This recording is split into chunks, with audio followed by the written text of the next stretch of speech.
बहुत समय पहले की बात है।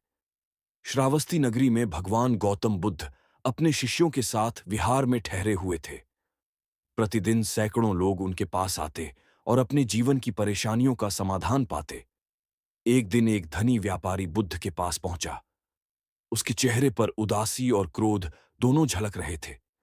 उसने हाथ जोड़कर कहा, भगवान, मैंने जीवन में सब कुछ पाया है, धन, मान, प्रतिष्ठा, परिवार, परंतु मेरे मन में शांति नहीं है। मैं हर समय बेचैन रहता हूं। बुद्ध करुणा भरी मुस्कान के साथ बोले, तुम्हारे पास धन और वैभव तो है, पर करुणा और दया का भाव नहीं है। जब तक हृदय में दूसरों के प्रति प्रेम और करुणा नहीं जागेगी, तब तक तुम्हें शांति नहीं मिलेगी। फिर बुद्ध ने उसे एक प्रेरणादायक कथा सुनाई। घायल कबूतर और राजा शिबी। बहुत समय पहले शिबी नामक एक महान राजा था।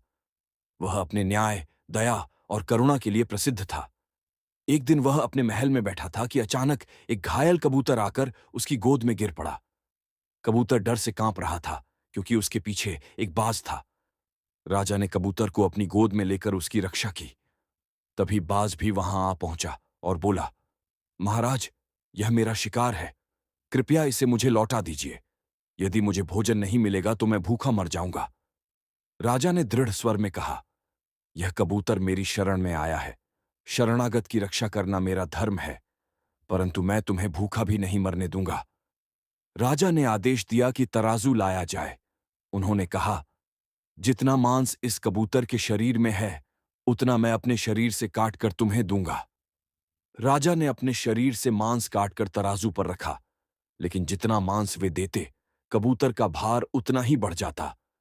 अंत में राजा स्वयं पूरा शरीर ही तराजू पर बैठ गए और बोले, अब मैं स्वयं को ही अर्पित करता हूं।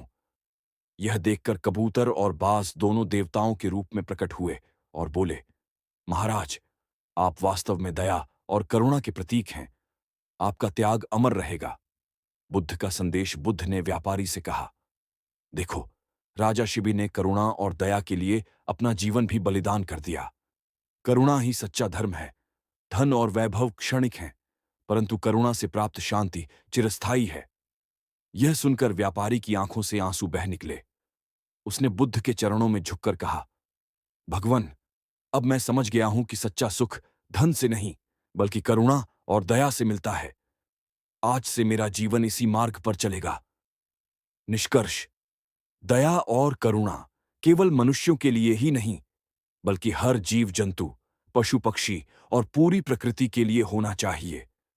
करुणा से ही संसार सुंदर बनता है और करुणा ही आत्मा की सच्ची शांति है।